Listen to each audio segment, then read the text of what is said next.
चलिए अब बच्चा ऐसा है कि अब क्वेश्चन हम लोग को ये करना है बेटा कि अब हमारे पास रेशियो निकालना है कि किस रेशियो में डिवाइड कर रहा है। मान लिया ऐसे पॉइंट दिया हुआ है ए बी 6,9 और यहाँ पे दिया हुआ है सब नेगेटिव में है। फिर से अच्छा नेगेटिव में रहने वाला था।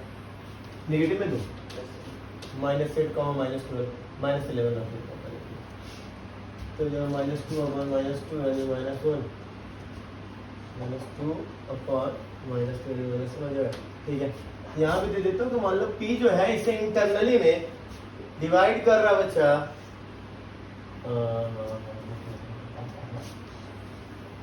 अब डिवाइड कर रहा 9,12 से, छोड़ो यार 11,17 पे, ठीक है 11,5 तो 14 होगा 14, ठीक है। बोल रहा है कि A B divided by the A B is a line segment which is divided by the P 11,14 then find the ratio in which p divides ab, p divides ab। तो सिंपल हम लोग मान लेंगे कि चलो p जो है internally, अब देखो दो तरीके का मैटर आएगा बेटा। जब एक्सटर्नली आएगा ना तो ये निगेटिव चला जाएगा, ये एक्सटर्नली आएगा तो कहां चला जाएगा नेगेटिव। तो हमें कोई बात नहीं, हमें इतना काम करना कोई बात नहीं सर, आपको जैसा अच्छा लगता आप कीजिए, हमें सिर्फ इंटरनल मान के चलिए। जब इंटरनल से क्या बताया, अगर एक्सटर्नल रहेगा तो कहां चला जाएगा नेगेटिव रेशियो दे देगा, और उसको हमें अभी स्टार्टिंग मान के चलना इंटरनल है। अगर नेगेटिव आ गया तो समझे वो कैसा पॉइंट कर रहा है, एक्सटर्नल कर रहा है। कैसे कर रहा है उसकी बात मैं बताऊंगा, देखते हैं। मान लिया इसका m1 और m2। अच्छा एक बात और याद रखें, अगर आपको रेशियो निकालना है तो आपको एक ही कोऑर्डिनेट से काम चल जाएगा। To find the ratio, hint में रखेंगे हम लोग, to find the ratio we need only one coordinate, only one known coordinate, one known coordinate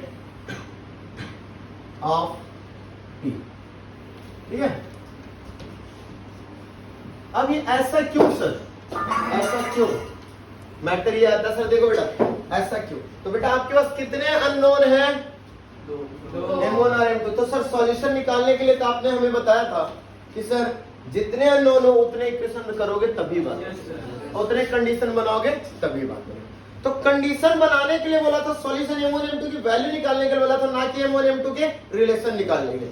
यहाँ पे रिलेशन निकालना है, रिलेशन निकालने के लिए सिर्फ एक कंडीशन निकालनी है, ठीक है। वैल्यू निकालना हो तो दो कंडीशन। कभी भी तुम देखना आगे चलोगे बहुत जगह दिखाऊंगा कि रिलेशन निकालना तो एक कंडीशन हमारे लिए सफिशिएंट है, समझ गए।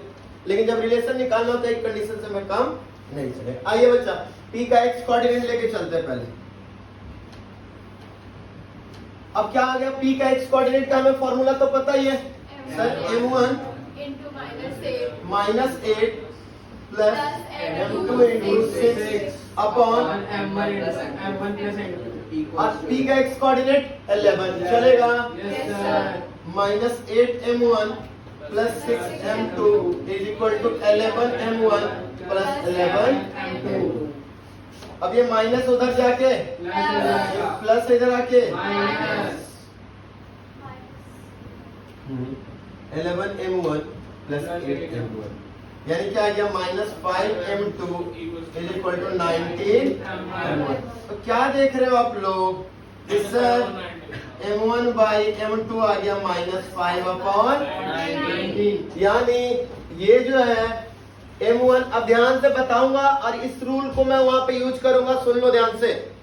m1 अपॉन m2 -5 अपॉन, इतना तो समझ में आ गया कि सर ये एक्सटर्नल होगा, ये एक्सटर्नल होगा, है ना। अब एक्सटर्नल किधर ज्यादा होगा किधर कम होगा ये सोचना है। तो समझो m2 बड़ा है या m1, तो b से ज्यादा डिस्टेंस पे रहा होगा ना। दो केस बनाएगा एक्सटर्नल में सर, a b, या तो इधर गया होगा या फिर अच्छा इधर जाएगा, तो जो m2 बोला है ये तो m2 नियर हो जाएगा ना, यानी किधर की ओर गया होगा ये समझ में आया? Yes sir. यहाँ पे भी दिक्कत? हाँ। फिर से रिपीट कर रहा हूँ। M2 P का B के साथ रेशियो है। M2 P का B के साथ रेशियो है, यस सर। है ना? Yes sir. और M1 P A के साथ रेशियो है। यस तो सर। M1 का रेशियो बड़ा हो रहा है कि M2 का? M2 का। M2 यानी P जो है B से ज्यादा डिस्टेंस पे रदर देन A पे, यस सर। है ना? तो इधर जाने पे किधर भागना पड़ेगा तुम्हें? अच्छा इधर जाने पे P से ज्यादा डिस्टेंस हो रहा है या B से या A से? P का हाँ? B से ज्यादा, एक ही बात कर रहा हूँ, A से ज्यादा या फिर B से? तो उधर तो जा ही नहीं सकता, यानी किधर की ओर आया होगा? इधर की ओर आया होगा। क्लियर हुआ? अच्छा, यानी सर कुछ ऐसा बना हुआ क्या? मैं देखो ये फिगर बना रहा हूँ और इसी फिगर से हमारे काम भी चलेंगे, देखेंगे सर। ऐसा A B और इधर की ओर P, समझ गए? अच्छा, यानी ये 5 रहा होगा और ये 19 नहीं, -19 जब इंटरनल भागते तो। अब इसी को देखो, हमने क्या करना है, हमने इसी को क्या बनाया, इसी को यहां बना रहा हूं, इसी को हमने कुछ ऐसा बना दिया सर। A B और P इधर आ गए तो इसको मैंने 5 दे दिया। इंटरनल में एक्सटर्नल में था, इंटरनल लेके चला गया, किसके तरफ से? एक के तरफ से कि बी की तरफ से? तो एक के साइन को निगेटिव कर देते और एक्सटर्नल में हम इसी फॉर्मूले पे चल रहे हैं। तो चलो इसी बात पे एक्सटर्नल फॉर्मूला भी हम लोग कर ही लेते हैं। आ जाए? क्या किया मैंने? जिधर की ओर गए हो ना उससे डायरेक्शन इधर की ओर कर दिया, तो इधर की ओर पॉजिटिव माना तो इधर की ओर क्लियर? यानी एक्सटर्नल फॉर्मूला। अब हम लोग चल रहे किस पे? एक्सटर्नल फार्मूला पे। फिर चलूंगा मिड पॉइंट फार्मूला, क्योंकि यहाँ बताया तो इसका हेल्प भी ले लेना हम लोग। एक्सटर्नल फार्मूला पहले फार्मूला सिखा देता हूं, उसके बाद बताऊंगा कैसे अप्रोच करना। ए बी और इधर की ओर पी, है ना? यहां से M1 और यहां से तो जो फार्मूला था प्यारे बच्चों, x1 x2 बाई 2, ठीक है? तो अब अगर इधर है तो पॉजिटिव की साइड रहेगा, इधर जाएगा तो एक्चुअली होता क्या था देखो, M1 किसका रेशियो है? A का रेशियो है। तो M1 को ले रहे हो, A का रेशियो ले रहे हो तो B का कोऑर्डिनेट लो, B का x coordinate is equal to जिसका रेशियो ले रहे हो दूसरे का तो M1 लिया तो x1 या x2? अच्छा, M2 लिया तो x2 या x1 अपॉन में। तो देखो एक्चुअली क्या हमें इनके बीच का ही मैटर करना होता था, हम बीच में क्या लगाते हैं?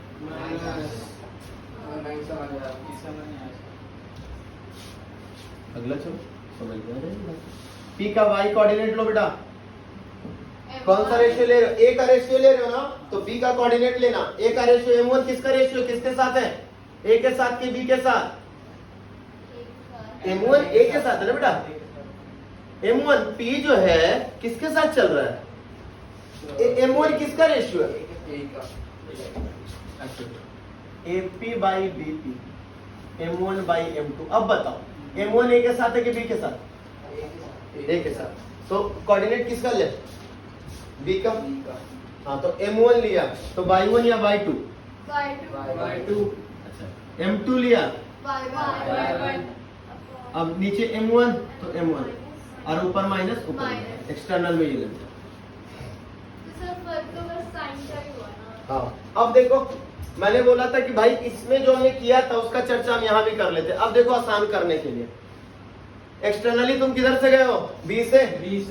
तो एक काम करो ना भाई, B को अंदर की तरफ ले आओ ना। चलो इसका मैं नया नजरिया हम लोग देखते हैं आसान करने के लिए। A B, क्योंकि तुम्हें इंटरनल की आदत सी हो गई है, एक्सटर्नल जाने में थोड़ी सी प्रॉब्लम हो रही है ना। P को अंदर ले आओ ना। तो P का डायरेक्शन A से चेंज हुआ क्या? A से राइट साइड में, ये यहाँ भी राइट साइड में, तो राइट साइड को इसने माना है पॉजिटिव, तो इसमें कोई इसके डायरेक्शन में चेंज नहीं। मान लीजिए इस बात को। B में आइए, B में आप जा रहे थे राइट, लेकिन यहाँ पे किधर लेके आ गए? लेफ्ट। जब डायरेक्शन चेंज करते हैं बेटा तो निगेटिव लगा दो, तो क्या लगा दो? समझ में आया? रिजल्ट भी हमारे पास एक्चुअली में रिजल्ट देखो यही आया था। आया था ना, आया था निगेटिव की कहानी, तब ना मुझे बाहर लेके जाते थे। उधर आपने डायरेक्शन अच्छा उधर भी डायरेक्शन चेंज की थी, ठीक है। डायरेक्शन चेंज करना पड़ा ना मुझे, मैं डायरेक्शन चेंज करना पड़ा ना मुझे, हाँ। सेकंड डायरेक्शन में पावर अरे ऐसे बात नहीं करते यार। हाँ ठीक है, सेकंड डायरेक्शन क्या चाहते हो, निकाल देंगे मुझे, फायर कर देंगे तुरंत, समझ गए? अच्छा दे बेटा, क्या था ध्यान से समझो। सर नेगेटिव आया था, नेगेटिव का मतलब है इंटरनल डिवीजन में कभी भी नेगेटिव, यानी कहीं ना कहीं एक्सटर्नल डिवीजन था। यहाँ से देखो, उसके बाद बात समझेंगे वहां पे। अब ये था कि सर कौन बड़ा है, a by A P, m1 by m2। m1 किसके साथ था, a के साथ था, m2 किसके साथ था, b के साथ था। अब ये सोचो कि p जो है m2 के साथ ज्यादा रिलेशन बना रहा है, यानी m2 के साथ ज्यादा दूर होगा, यानी m2 कौन, b, यानी b से ज्यादा दूर रहेगा, तो b से ज्यादा दूर यानी a की तरफ एक्सटेंड हुआ होगा। क्लियर हो सब लोग, सही ना? कंफ्यूजन है? ये बताओ m1 किसका रेशियो था, a का, m2 किसका रेशियो था, b का। अब ये बताओ बेटा, किस कौन ज्यादा डिस्टेंस पे, m1 या m2, m2। तो ये बताओ, एक से जब इधर की ओर भागेगा तो अब ये देखो ना, अगर इधर की ओर भागेगा तो ये बड़ा है या फिर ये बड़ा है, m1 बड़ा हो गया ना, यानी इधर की ओर नहीं भाग सकते, ये इसको किधर की ओर भागना पड़ेगा। ठीक है, समझ में आया? नेगेटिव का मतलब डायरेक्शन चेंज, ठीक है। तो यानी क्या किया, जब ऐसे था तो इधर ले आया, वही मैं यहाँ भी काम कर रहा हूँ, यहाँ इधर था ना, मैं इस साइड की, तो इसका डायरेक्शन चेंज और A और B के बीच का डिस्टेंस कम कर रहे हैं। हाँ कम नहीं कर रहे, बस हम शॉर्टकट थोड़ा सीख रहे हैं। हाँ शॉर्टकट सीख रहे हैं इजी करने के लिए, है ना। तो एक को नेगेटिव मान लिया, चलेगा। अब यहाँ पे लगा लो पुराना फॉर्मूला ही, देख लो ढंग से, क्योंकि हमारी जो आदत है एक्सटर्नल के जगह इंटरनल जाने की, बस हम इंटरनल चले आए। देखो पी का एक्स कोऑर्डिनेट क्या चलेगा बेटा, अब आसान हो जाएगा। Sir m1 plus minus m2 into, अब आसान हो गया ना, m1 प्लस माइनस m2 और plus minus m1 x2 minus m2 x1 upon m1 minus चलेगा। बेटा हमारे पास फॉर्मूला क्या था, प्लस वाला था ना इंटरनल में, प्लस ही लगा लो, तो साइन माइनस m2 रखा हुआ है। m2 की जगह क्या हो गया, इस साइड आके माइनस m2 हो गया। मैं इंटरनल लाने के लिए ना जान के तुम्हें दे रहा हूँ कि ताकि तुम्हें कंफ्यूजन ना हो। इंटरनल के फॉर्मूला में लगा लेंगे, बस रेशियो का साइन, और नहीं तो फिर एक्सटर्नल फॉर्मूला तो है ही। मैं सिर्फ ये समझा रहा हूँ बच्चा कि ताकि तुम्हारे पास कोई कंफ्यूजन ना रहे, इंटरनली की जो आदत है हम उस पर ही डील कर सकते हैं। क्लियर? बाकी अगर चाहे तो आप एक्सटर्नली से डील कर सकते हैं, कोई दिक्कत नहीं। पी का वाई कोऑर्डिनेट आइए इंटरनली में क्या होगा, m1 y2 plus m1 y2 plus minus m2 y1 upon m1 minus m2। Clear? यानी क्या है, तो m1 y2 minus m2 y1 upon m1 minus m2। यानी यहाँ पे सर AP बाई BP, इसमें AP बाई BP यही हुआ है क्या sir, m1 minus m1 upon m2 minus, overall plus minus minus ही हो जाएगा, इसमें कोई बहुत बड़ा मैटर नहीं है। यही हुआ ना दोस्तों, बस माइनस आने का मतलब ये सर इंटरनली तो बने ही नहीं होगा। तो हमने दो ही चीजें सीखी है भाई, इंटरनल और एक्सटर्नल। तो इंटरनल नहीं वाला दैट मींस कहां बना होगा, एक्सटर्नल। क्लियर हुआ? एक्सटर्नल यानी डायरेक्शन चेंज कर दो। डायरेक्शन कैसे चेंज करना हो, डिसीजन यहां से मिल जाएगा, किधर की ओर बढ़ा होगा, समझ गए। m1 बढ़ जाएगा तो a वाला एक a को दूर कर दो p से, और m2 बढ़ जाएगा तो b को दूर कर दो p से। हाँ तो जरूरी दिक्कत है सर। मैं ये दिक्कत है, आपने माइनस m2 लगाया सर, अगर हम इसे एक्सटर्नल वाले फॉर्मूला में लगाएं तो बेटा इंटरनल भी तो सेम ही आ रहा ना बेटा। इंटरनल जब घुमा के लेके आ गया तो m2 जो दूसरा जो रेशियो है वो निगेटिव डायरेक्शन में हो गया ना। तू एक काम कर, तो ऊपर वाला याद रख। क्लियर? हमें कोई दिक्कत नहीं है, तुम लोग को समझ में आया? Yes sir. शिवांश चल रहा है, ठीक चल रहा है? कहीं दिक्कत है पूछ। ऑब्वियसली सर नहीं। हाँ हाँ सर जरूरी है क्वेश्चन में हम एक्सटर्नल को इंटरनल करें एंड तुम्हारी मर्जी। लोगों को आसान लगता है, मुझे आसान लगता है, मैं कर देता हूँ। मुझे बच्चे बहुत सारे कंफ्यूज होते हैं तो मुझे आसान लगता है, मैं कर देता। तुम्हारी मर्जी, तुम ना करो, कोई दिक्कत नहीं। Okay, it's depend on you, I don't know. चले, कोई दिक्कत यहाँ तक? ये इंटरनल एक्सटर्नल की कहानियां समझ में आई? Yes sir. जैसे अच्छा चलो पहले लिखो, फिर आगे और बात करूंगा। हाँ, ये कुछ पूछ रहे थे बेटा तुम?